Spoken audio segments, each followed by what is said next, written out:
টানা ৩ মেয়াদে ১.৫ দশক ক্ষমতায় কি করেনি ৭৫ বছর বয়সী প্রাচীনতম রাজনৈতিক দল বাংলাদেশ আওয়ামী লীগ। সুনামে দুর্নামে আর্থিক উন্নয়ন আর লুটপাটে একাকার হয়ে গিয়েছিল সরকার ও দলে।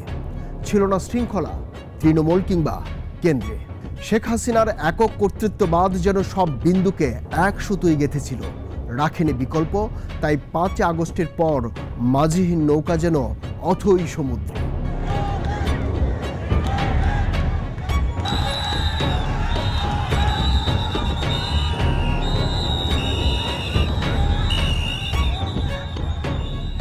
যা ভাবেনি কেউ, যা বলেনি কেউ, হয়েছেও তাই।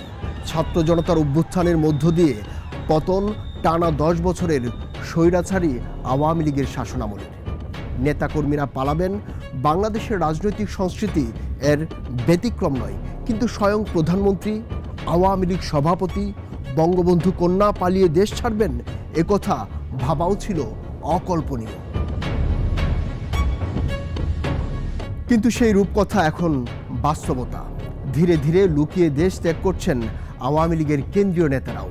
দলটির সভাপতি মণ্ডলী ও সম্পাদক মণ্ডলীর বেশিরভাগ সদস্যেরই কোনো খোঁজ নেই। দ্বিতীয় সারির নেতারাও রয়েছেন আত্মগোপনে। প্রতিদিনই গণমাধ্যমে যেখানে আওয়ামী লীগ নেতাদের বক্তব্য ছাপা হতো, বিশেষ করে আওয়ামী লীগ সাধারণ সম্পাদক ওবায়দুল কাদের কারণে অকারণে, কখনো দলের অন্য সিনিয়র নেতাদের চাপে ফেলতে সংবাদ সম্মেলন করতেন। কাদা ছুড়োছুড়ি, অযথা হাস্যরস, অমূলক কথাবার্তার কারণে আন্দোলনের শেষ দিকে এসে ব্যাপক চাপের মুখে পড়েন সাবেক ছাত্রলীগ নেতাদের। সম্পাদক মণ্ডলীর বৈঠক কিংবা তৃণমূলের মতবিনিময় সভাও শেষ হতো কারো কথা না শুনেই। দূর দূরান্ত থেকে আসা নেতাকর্মীদের মুখে ফুটে উঠত রাজ্যের হতাশা। সেই ওবায়দুল কাদেরও আজ নেই। কোথায় আছেন জানে না কেউ। সম্প্রতি বিএনপি মহাসচিব মির্জা ফখরুল ইসলাম আলমগীর না পালিয়ে তার বাসায় যাবেন বলে যে বক্তব্য কাদের দিয়েছিলেন তাও স্মরণ করিয়ে দেন। এমন অবস্থায় নৌকা কার্যত মাঝিহীন, অথই সমুদ্রে ভাসছে, নেই দিশা কোন কূলে ভিড়বে। যা আছে তা যেন মুদ্রার উল্টো পিঠে লেখা দলটির নিয়তি। এতদিন ওবায়দুল কাদেররা যে বিএনপিকে ফেসবুক ও ব্রিফিং সর্বস্ব দল বলতো, আজ তারাই যেন সামাজিক মাধ্যমে সরব। নেতাকর্মীদের উদ্দেশ্যে যে কোনো নির্দেশনাও ফেসবুকেই শেয়ার করছে। তাহলে আওয়ামী লীগ কি একেবারেই অন্ধকারের অতল গহ্বরে হারিয়ে যাবে? ঘুরে দাঁড়ানোর কোনো সুযোগ নেই?